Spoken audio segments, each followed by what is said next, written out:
This is an acknowledgement. Again, we've got some repetition in here. The acknowledgement of the form of sale that, I'm buying this property subject to that there's a due on sale clause that we've already talked about in here. We're doing that without asking the big bank one about it. And that I'm not making you any assurances that loan is going to get paid off. I mean, we've been very clear about the fact that I'm taking over, I'm going to continue making these payments on your behalf, and that you need to be prepared for me continuing to make those payments until the maturity of that loan, which in this case might be 26 years or whatever the actual maturity of their loan is. Just throw that out there.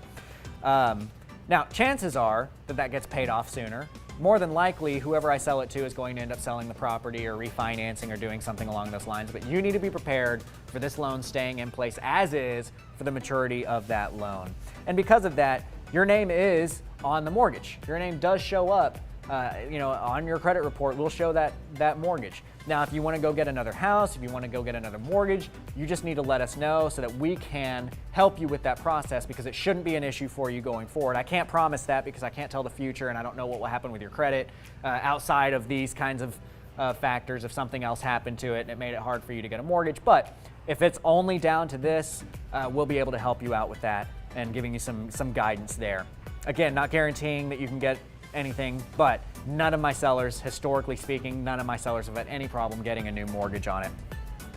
The acknowledgement of the seller here. Again, you have the right to obtain financial information on your buyer, and that the seller will have the option to foreclose. In other words, if I don't do what I said I was going to do, which is come in here and continue paying your payments and catching your loan up, if I don't do that, you have the option to foreclose on me. Now, the beautiful part about that, though, is that if that were to happen, hypothetically speaking, again, none of my sellers have ever had to do this, but if that were to happen, I would have caught up your house, I would have been making your payments, paying your house down for however many years, and then if I stop doing it, you get to foreclose and take the house back from me, but your house is all caught up on payments. Ideally, the house property value will have gone up over time, and I've paid your loan down. So now you're in actually a better position than you are today because you owe less on a property that's worth more, and you're able to do whatever you want with it at that point in time. So I always tell people, if your worst case scenario is better than the situation that you're in right now, it only makes sense to move forward with it.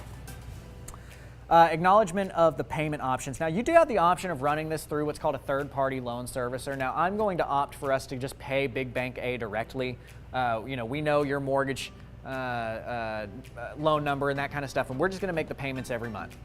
But if you want that to go through a third party, there are licensed agencies called third-party loan servicers where we would pay them and they would pay the bank, and they would provide reporting to you and that kind of stuff. But it's going to be anywhere between $30 and $50 a month for that to happen, and that would be your responsibility to pay for that if you wanted to go down that road.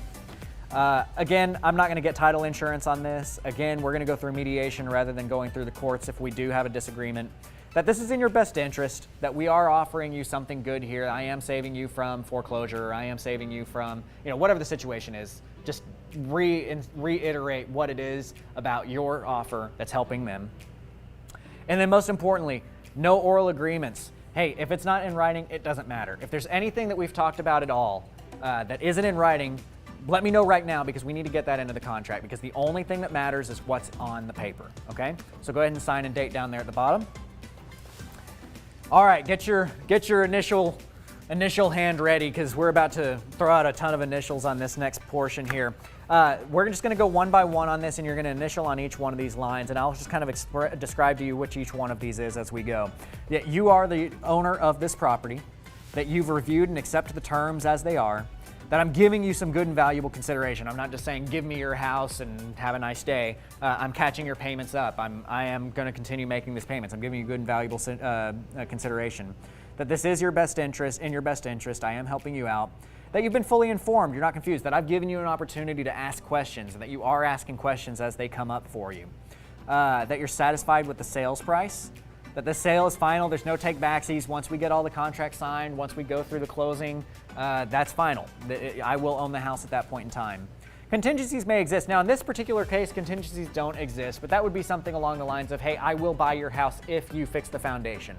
We haven't talked about something like that, but they could have, and that's just pointing that out. That would have been in that special provision section that we talked about earlier. Those would be contingencies that we're working on here. That you're not giving me a loan. This isn't a loan. I'm just continuing to make payments on the loan that you already have. And that this agreement may be assigned. We talked about that on the first page. That even though we're signing a bunch of paperwork right now, and I totally get that, there's actually going to be more paperwork that we sign at closing. That's going to be what actually transfers the ownership from you to me. So we've got more papers to sign at a closing. There are going to be closing documents that need to get signed on that, and that you have a right to all the paperwork that you sign. Everything that you're signing today, everything that you sign at the closing table, all of that stuff, you can get copies of that. If you've got a copy machine here, you're more than happy, or I'm more than happy to let you take this stuff back once we get done signing it, get copies of it. Otherwise, I'll take it back to the office and I'll have my staff scan it in, and we can email it to you at that email address you gave me earlier on this page.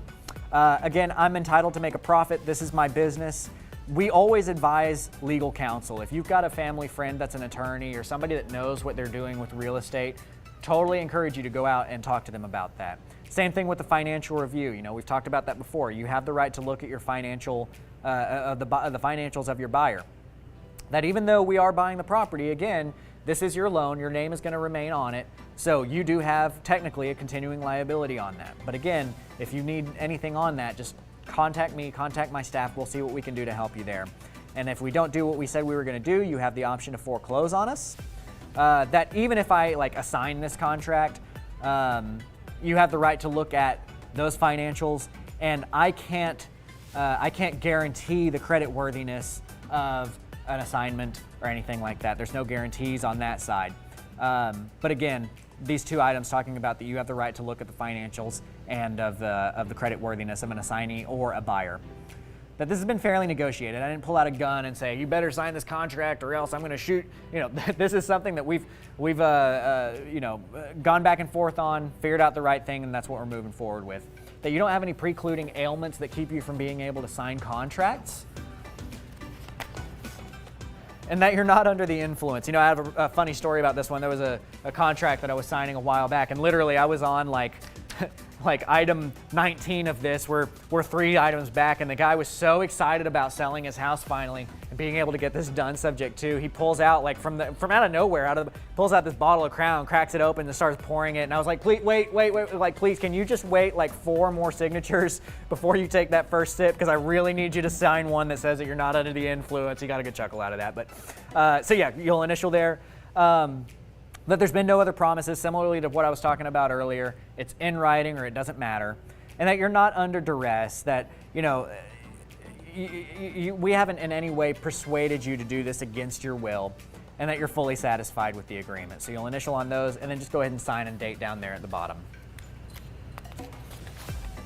This is our insurance options, and I mentioned this to you a little bit earlier. You know, we've got 2 ways of going about this. Either we provide a 1-year prepaid insurance once we purchase the house, cancel the current insurance policy, or add our name onto the current insurance policy. The way that I like to do it is getting a 1-year prepaid insurance. So that's going to be what we do. We're going to go get a 1-year prepaid insurance policy.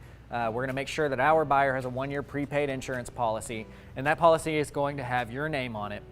So in the case of a total disaster, you know, a tornado rolls through and levels the place or whatever, we're making sure that first and foremost the underlying loan to Big Bank A, that's getting paid off before anything else is getting paid off, and that gets done through that insurance policy. So we will take care of that. So go ahead and sign and date down there at the bottom.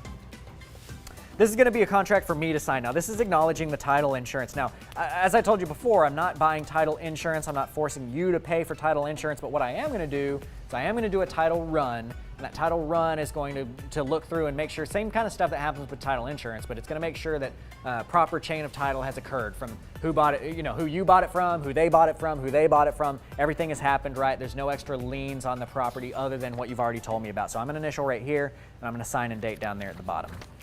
And guys, I go ahead and sign all this stuff at the closing table, or I'm sorry, at the table when we're doing this.